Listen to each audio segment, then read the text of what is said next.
Hey guys, welcome to 6th video of this playlist. आप आ चुके हो 6th वीडियो पे और ये वीडियो होने वाला है फंडामेंटल एनालिसिस के ऊपर। देखो 5वें वीडियो तक मैंने आपको सब कुछ सिखा दिया है, बेसिक से लेके आपने काफी कुछ सीख लिया है। अभी आप इंटरमीडिएट लेवल पे हो और अब हम देखने वाले फंडामेंटल एनालिसिस। अब बात करते हैं कि फंडामेंटल एनालिसिस होता क्या है और आपको क्यों जानना जरूरी है। तो ये मैं बता देता हूँ, ब्रीफ में बता देता हूँ, और बाकी सब तो है ही वीडियो में, तो उसके लिए बने रहना। तो ये जो 6 वीडियो में आप लंबा बैठो और अच्छे से नोट्स बनाते रहना और काफी कुछ है सीखने को। ओके, तो जैसे कि हम लोग ने 5th वीडियो में सीखा था टेक्निकल एनालिसिस, और यहाँ पे सीखने वाले फंडामेंटल एनालिसिस। देखो बेसिक मतलब एकदम आसान शब्द में मैं बता देता हूँ आपको। टेक्निकल एनालिसिस क्या होता है, हम लोग किसी का बिहेवियर मतलब जो पास्ट हिस्ट्री होता है ना, वो पैटर्न को आइडेंटिफाई करते और प्रेडिक्ट करते कि आगे ये ऐसा काम करेगा। और फंडामेंटल एनालिसिस वो होता है आप रूट्स को पता करते हो कि ये ऐसा काम कर रहा है तो इसका ये कॉज हो सकता है। फॉर एग्जांपल आपको इजी एग्जांपल देता हूँ। सपोज आप क्रिकेट देखते हो ना, तो उसमें अगर आप सपोज विराट कोहली को लेते हैं और अगर आप विराट कोहली का बैटिंग देखते हो कि इसने पास्ट मैचेस में कैसे परफॉर्म किया है और उस हिसाब से आप बेट मारते हो कि ये आज ये मैच में ऐसा करेगा, तो ये होता है technical analysis. Suppose Virat Kohli पिछले मैच में अच्छा नहीं कर रहा है, बहुत 4-5 मैच से अच्छा नहीं कर रहा है, तो आप उसको देख के नेक्स्ट बैट क्या लगाओगे कि अभी भी अच्छा नहीं करेगा, ऐसा बैट लगाओगे, तो वो होता है टेक्निकल एनालिसिस। बट अगर आप ये देख के बैट लगा रहे हो कि आज विराट कोहली का मूड बहुत अच्छा है, विराट कोहली ने आज खाना भी अच्छा खाया है, एक्सरसाइज भी अच्छा किया है और विराट कोहली के अंदर बहुत मोटिवेशन आ गया है और उसका हेल्थ अच्छा है, तो ये देख के अगर आप बेट लगा रहे हो तो वो होता है फंडामेंटल एनालिसिस। क्यों? क्योंकि आप वो जो कंपनी है, विराट कोहली जो कंपनी है, मैं कंपनी और प्लेयर को रिलेट कर रहा हूँ, तो वो जो कंपनी है वो स्ट्रांग है। तो वो स्ट्रांग है, कुछ पैरामीटर्स आपने देखे ना कि इसका हेल्थ अच्छा है, इसका मूड अच्छा है, तो ये सारे जो पैरामीटर्स आपने देखे वो होता है फंडामेंटल एनालिसिस। और जो आपने पैटर्न देखा है, पिछले का पैटर्न, उसका गेमिंग का जो पैटर्न देखा है आपने, वो होता है टेक्निकल एनालिसिस। तो एकदम अच्छे से एकदम इजी वे में बता दिया हूँ। चलो वीडियो को स्टार्ट करते हैं। सो मेरा इंट्रोडक्शन है, hi guys, myself Irfan Yadav, youngest entrepreneurial speaker, signing in, ये तो मैं अपने यूट्यूब चैनल के लिए बोलता हूँ। चलो वीडियो को स्टार्ट करते हैं।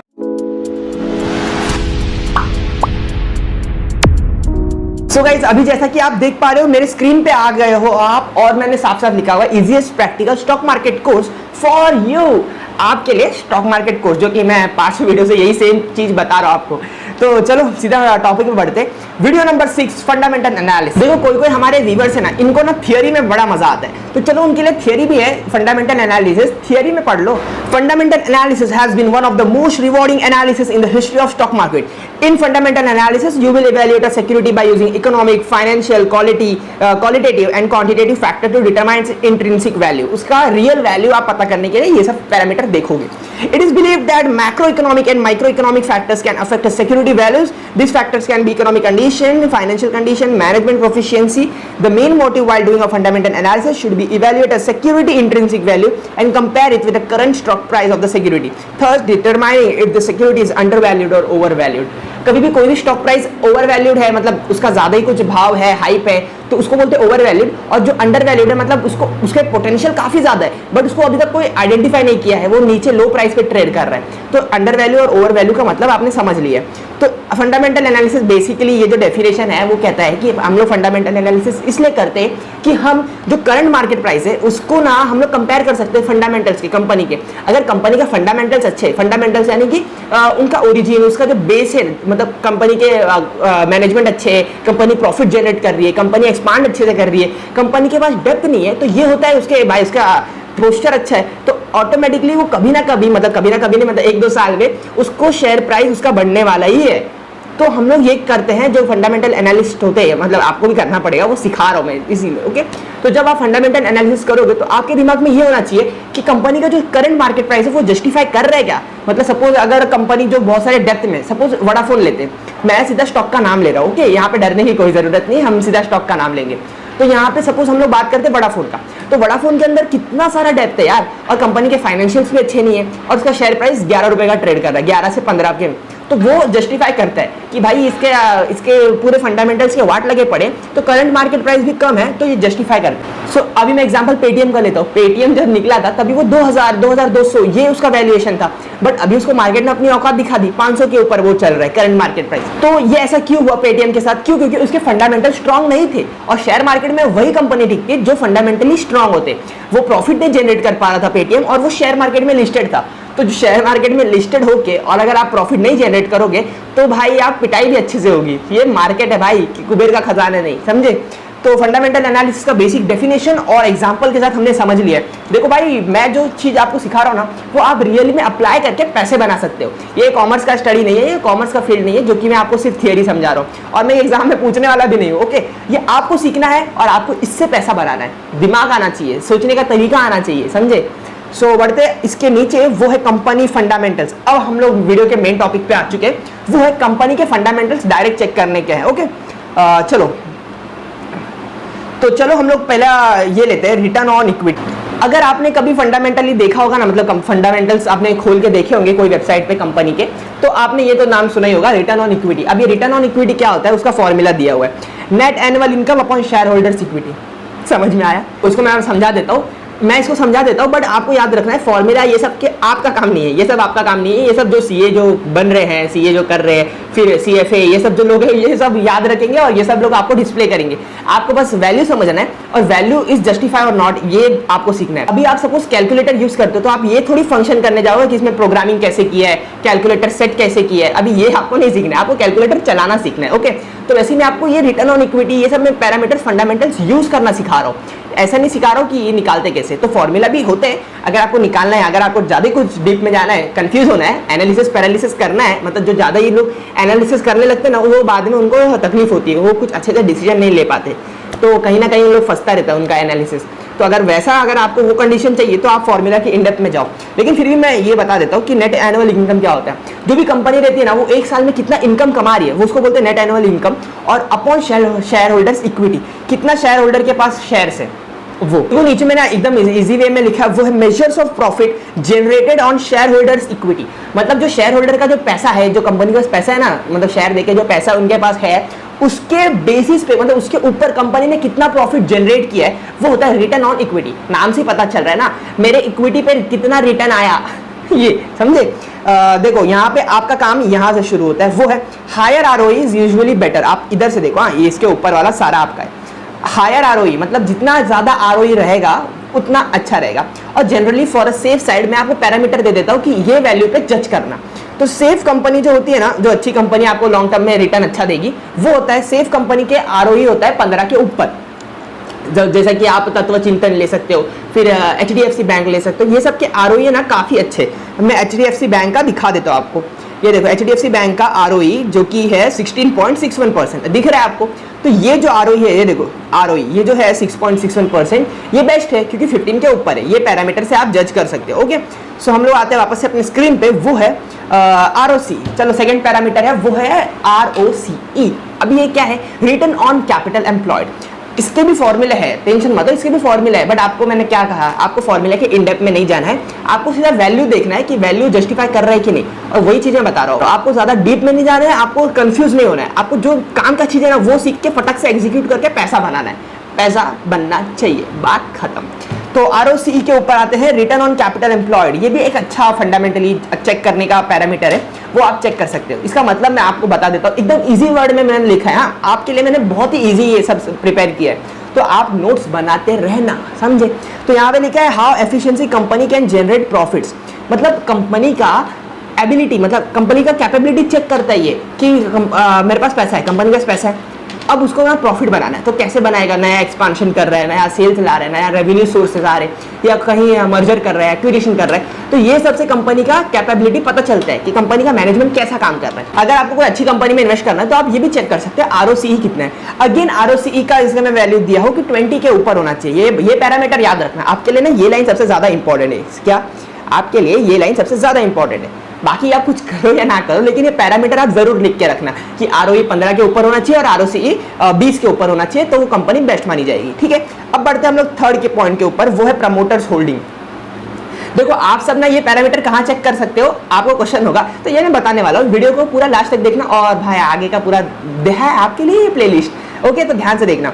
अब बात करते हैं हम लोग प्रमोटर्स होल्डिंग के ऊपर। अब ये प्रमोटर्स होल्डिंग क्या होता है?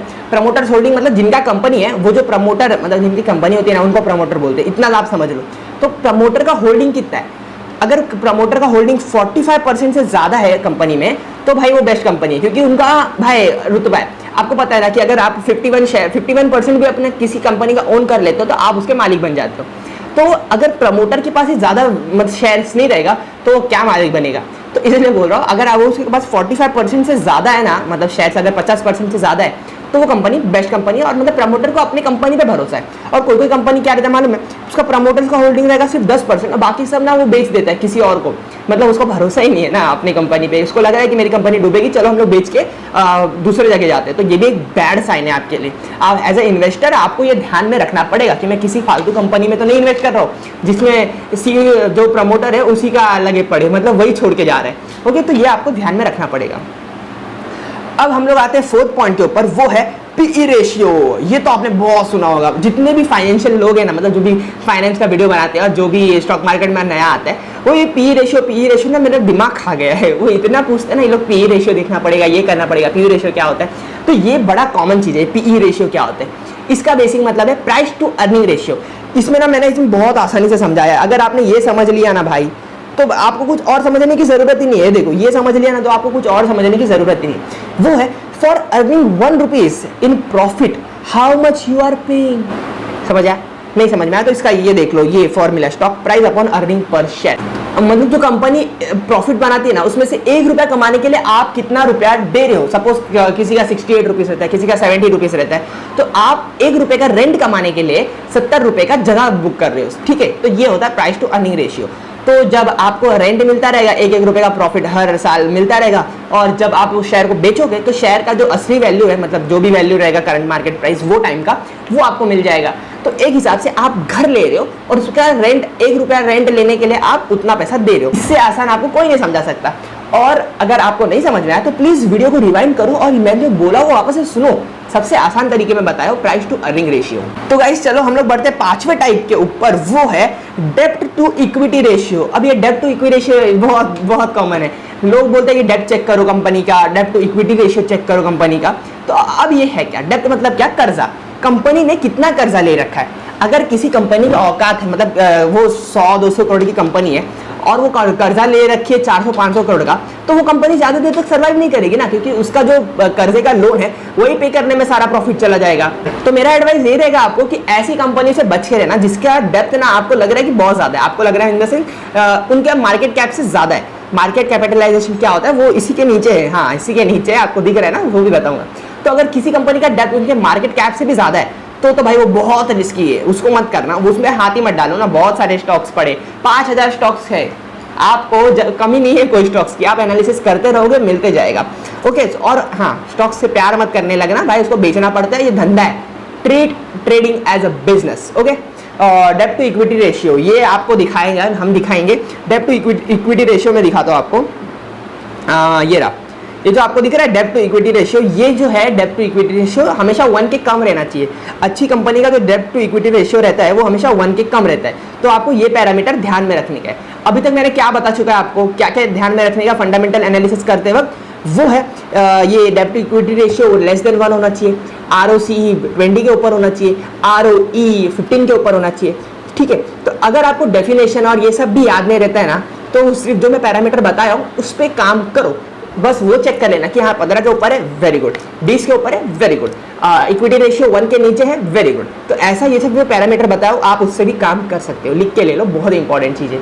और अगर आपको डेफिनेशन मेरे को मालूम है आप लोग से, आधे लोग से ना याद ही नहीं रहने वाला डेफिनेशन, और आप अभी के लिए समझ में आ जाएगा आपको, बट बाद में भूल भी सकते हो। तो मेरा काम है आपको बताना और समझाना, एकदम आसानी से बता रहा हूँ यार, समझ लो। चलो हम बढ़ते 6th पॉइंट के ऊपर, वो है market cap and enterprise value. अब ये मार्केट कैप और एंटरप्राइज वैल्यू क्या होगा, आपको लग रहा रहेगा कि दोनों सेम है, एक्चुअली में सेम है बट ज्यादा डिफरेंस नहीं है। आपको बता दो क्या डिफरेंस है।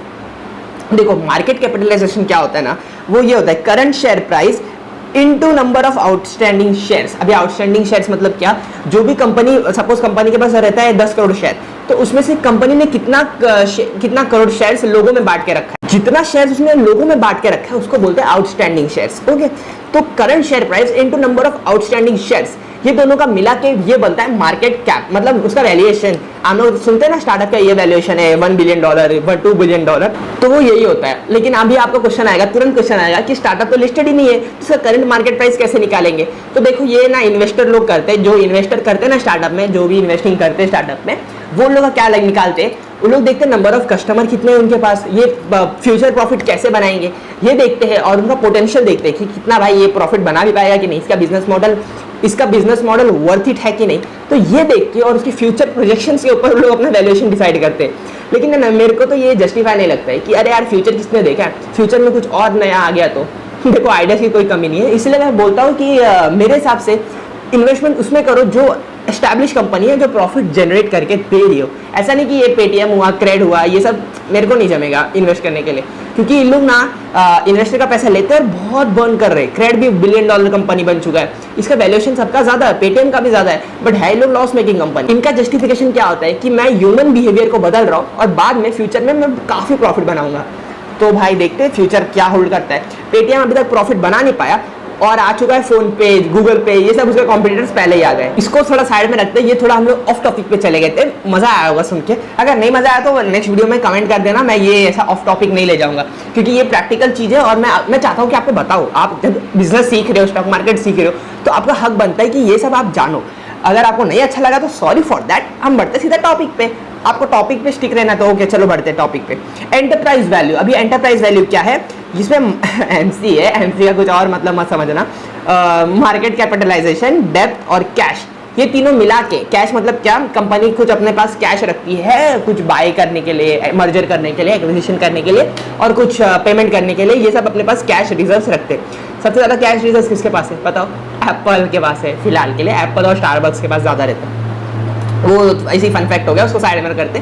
तो हाँ, एंटरप्राइज वैल्यू मतलब क्या, MC plus depth plus cash. अभी एमसी मार्केट कैपिटलाइजेशन मैंने अभी बताया आपको, उसका वैल्यूएशन प्लस जो भी उसने कर्जा ले रखा है, सपोज वो 10 करोड़ का कर्जा ले रखा है, प्लस उसके बाद सपोज कैश 1 करोड़ का कैश है। तो अभी अगर आपको कोई कंपनी खरीदना है तो आप उसका मार्केट कैपिटलाइजेशन वैल्यू देख के नहीं खरीदोगे। आपको कोई भी कंपनी खरीदना है ना, तो आप उसका एंटरप्राइज वैल्यू देना पड़ेगा। क्या एंटरप्राइज वैल्यू देना पड़ेगा। सपोज उसने किसी का 100 करोड़ का कर्जा ले रखा है, तो 100 करोड़ जब आप कंपनी खरीदोगे तो 100 करोड़ का कर्जा भी आपका हो जाएगा, समझे? तो ये होता है एंटरप्राइज वैल्यू। कर्जा भी ऐड होता है, प्रॉफिट भी ऐड होता है, मतलब कंपनी का जो मार्केट कैप है वो भी ऐड होता है, और कर्जा को तो आपको भरना पड़ेगा क्योंकि आपने कंपनी को पूरा एक्वायर करना चाहते हो। तो ये होता है एंटरप्राइज वैल्यू। पूरा बिजनेस का भाव कितना है, एंटरप्राइज वैल्यू। तो बढ़ते हम लोग 7th पैरामीटर के ऊपर, वो है sales growth and profit growth. ये तो बहुत ही बेसिक है, इसका आपको एक ग्राफ दिखेगा, हमेशा इंक्रीजिंग होना चाहिए। ऐसा 5 ईयर्स का ग्राफ, 3 ईयर्स का ग्राफ, ऐसा आपको ग्राफ दिखेगा और आपको देख के पता चल जाएगा कि आज इंक्रीजिंग में है ना, इंक्रीजिंग है तो बेस्ट है। एंड मैनी मोर फंडामेंटल्स होते हैं यार, फंडामेंटल्स के बहुत सारे पैरामीटर्स होते हैं। CFO upon PAT, CFO upon PAT, ये क्या होता है, CFO अपॉन पैट रेशियो। ये क्या रहता है कि कंपनी अपना प्रॉफिट कैसे यूटिलाइज कर रही है, वापस से इन्वेस्ट कर रही है कि नहीं, ग्रोथ ला रहा है कि नहीं, ये सब होता है CFO अपॉन पैट। तो यहाँ ये सब नहीं, इतना डीप में जाने की जरूरत नहीं है आपको। मैंने जो मेन चीज़ था ये ROC, ROE और ये मार्केट कैप, ये सब मैंने आपको बता दिया, डेप्थ देखा, PE रेशियो, ये सब आपको बता दिया। आपको बस यही जानना था और ये बहुत ही अच्छा चीज़ है। और ज़्यादा अगर सीखोगे तो एनालिसिस पैरालिसिस होगा, बता रहा हूँ ना। जितना आप ज़्यादा इन्फॉर्मेशन अपने दिमाग को फीड करोगे उतना ही ज़्यादा चांसेस होता है आपको कंफ्यूजन होने के लिए। और कोई भी कंपनी फुल 100% परफेक्ट नहीं हो सकती, समझे? जैसा कि इंसान 100% परफेक्ट नहीं है, वैसा कोई भी कंपनी 100% परफेक्ट नहीं हो सकती। तो जब आपके पास ज्ञान बहुत ज़्यादा आ जाएगा ना, तो आपका जो ज्ञान है वो कहीं ना कहीं एनालिसिस में लड़ेगा। और अच्छी कंपनी जिसका 5 या 9 फिर 10 आउट ऑफ 9 भी आता रहेगा, तो आप वो कंपनी को नहीं लोगे। क्यों? क्योंकि आपने एक मिस कर दिया, आपको लग रहा है कि ये बड़ा पैरामीटर है, समझे? तो एनालिसिस पैरालिसिस होता है। सो गाइस, चलो हम लोग अभी बात करते हैं प्रॉफिट एंड लॉस स्टेटमेंट के ऊपर। ये देखो प्रॉफिट एंड लॉस स्टेटमेंट हम लोग यहाँ नहीं सीखेंगे, सीधे जाएंगे वेबसाइट पे, हम लोग लाइव स्टडी करेंगे और बताऊंगा पैसा कैसे बनाते हैं। ओके, पैसा कैसे बनाते हैं, that's most important thing bro. चलो वापस वेबसाइट पे जाते हैं। देखो आपको मार्केट मतलब गूगल पे आना है और लिखना है ticker.finology.in। ये यूट्यूबर है प्रांजल कामरा सर, मेरे लिए सर है, तो उनका वेबसाइट है। तो ये बेस्ट वेबसाइट है यार, मेरे को भी काफ़ी अच्छा लगा। इस पे ना आप फंडामेंटल एनालिसिस एकदम अच्छे से कर सकते हो, वो भी बेस्ट तरीके से। ये फंडामेंटली एनालिसिस के लिए बना हुआ है, ठीक है? तो यहाँ पे आप आते हो, कोई भी कंपनी सर्च करो और इधर आ जाओगे। तो यहाँ पर अभी हम लोग ने जो जो देखा था वहाँ पे सीखा था, जो अभी मैंने अपने व्हाइट बोर्ड पे यहाँ पे जो सिखाया था वही सेम चीज़ यहाँ पे दिया हुआ है। देखो आपको इधर दिख रहा रहेगा मार्केट कैप, इधर कंपनी के एसेंशियल्स पे जाता हूँ, आपको दिख रहा रहेगा मार्केट कैप, एंटरप्राइज वैल्यू। मतलब अगर आपको पीडीलाइट मतलब फेविकॉल की इंडस्ट्री, फेविकॉल का तो नाम सुने हो ना, तो वही अगर आपको उसका पूरा कंपनी खरीदना है तो आपको देना पड़ेगा 1,14,000 करोड़ रुपीज। ठीक है, तो इतना देना पड़ेगा। नंबर ऑफ शेयर्स देख सकते हो कि आज तक इसने 51 करोड़ शेयर्स निकाल दिए। फिर पीई रेशियो देख सकते हो, ये देखो, और सबके डेफिनेशंस, हाँ सबके डेफिनेशंस अगर आप भूल जाते हो तो ये आई बटन पे टच कर करके मतलब देख सकते हो, समझे। तो आप यहाँ प्राइस टू बुक वैल्यू क्या होता है कि बुक वैल्यू मतलब क्या होता है कि कंपनी ने आपके सिक्योरिटीज के बेसिस पे कितना उनका जमीन है, जायदाद है, प्रॉपर्टी है, अगर सपोज कंपनी डूब गई तो आपका पैसा रिकवर कैसे होगा वो।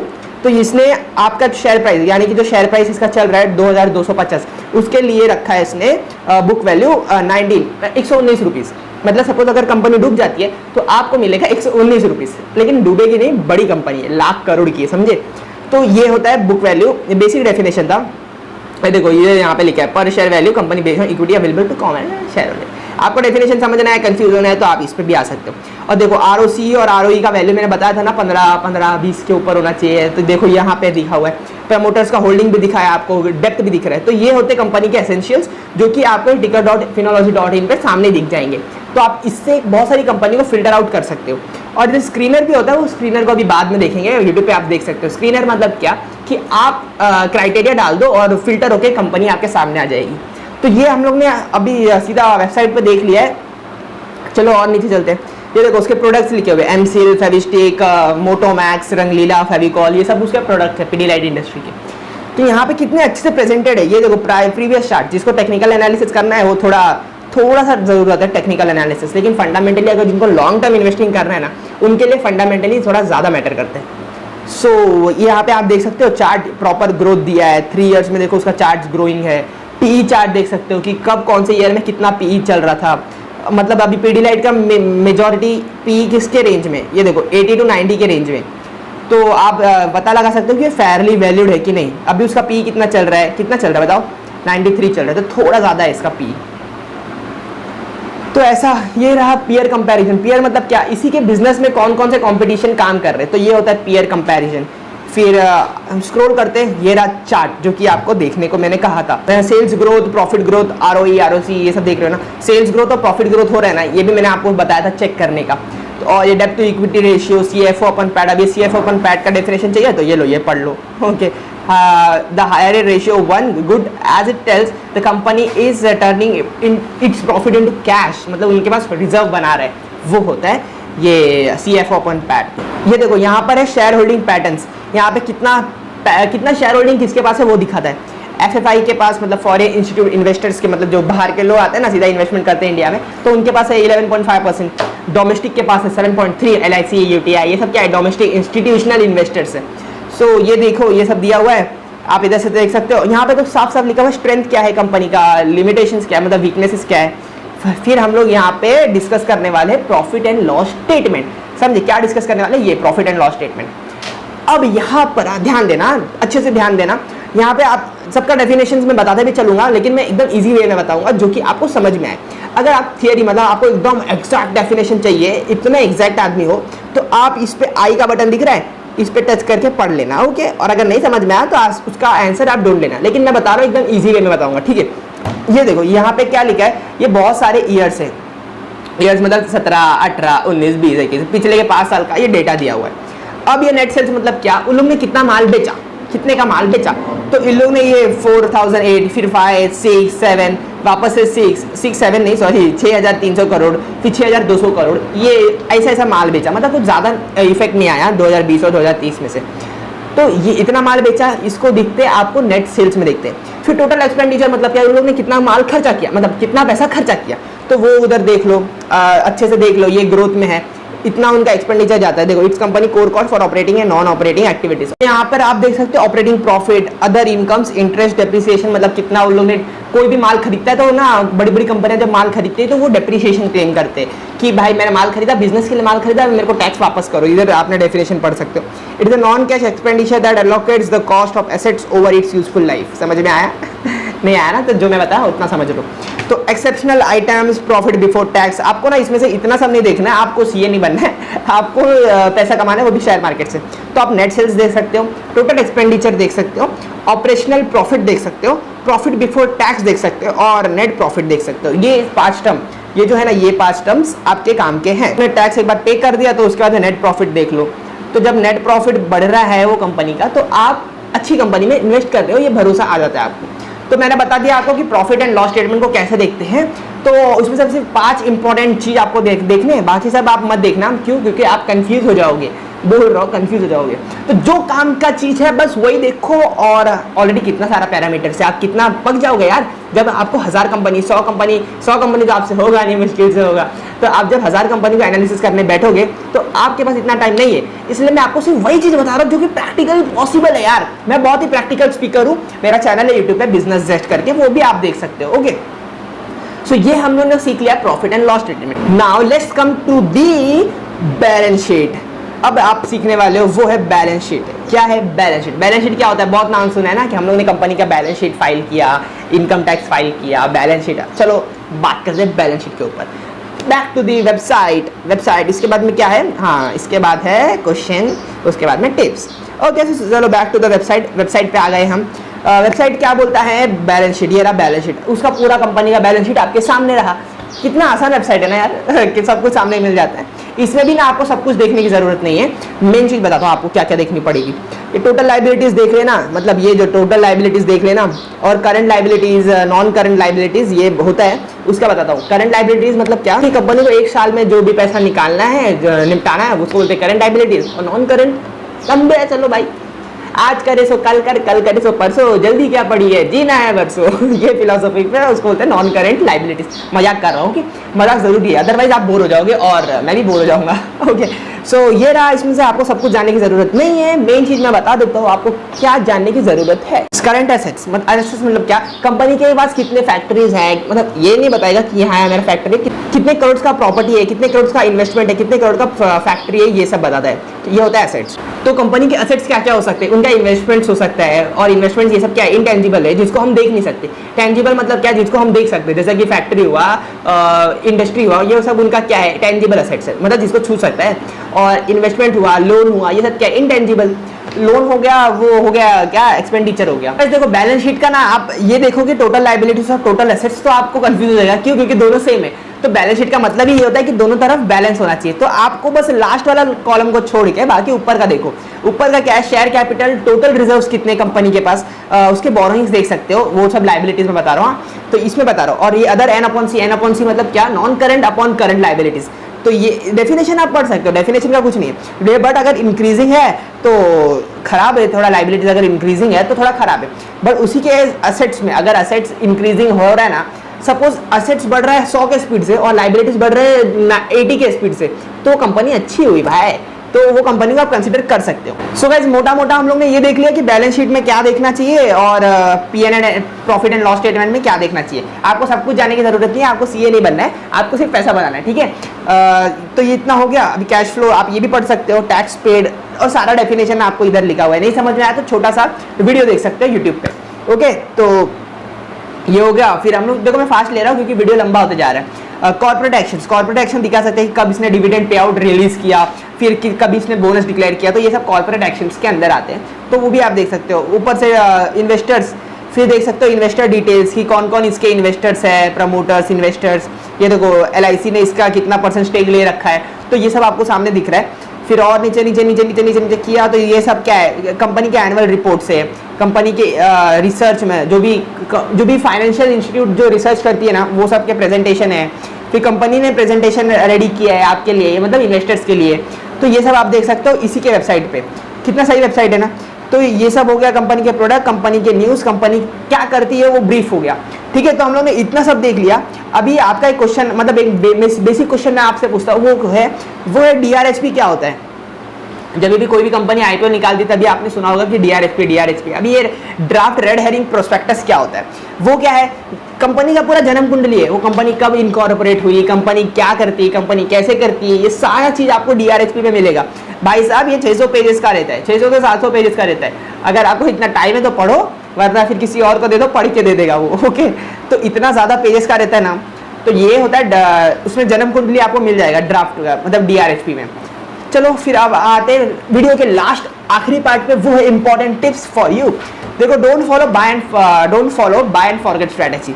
लोग क्या बोलते हैं कि अरे एक बार ये शेयर खरीद लो फिर भूल जाओ, तो ये बाय एंड फॉरगेट स्ट्रैटेजी ना, ये कभी मत फॉलो करना। मैं आपको एग्जांपल देता हूँ, सुजलॉन, रिलायंस पावर, यस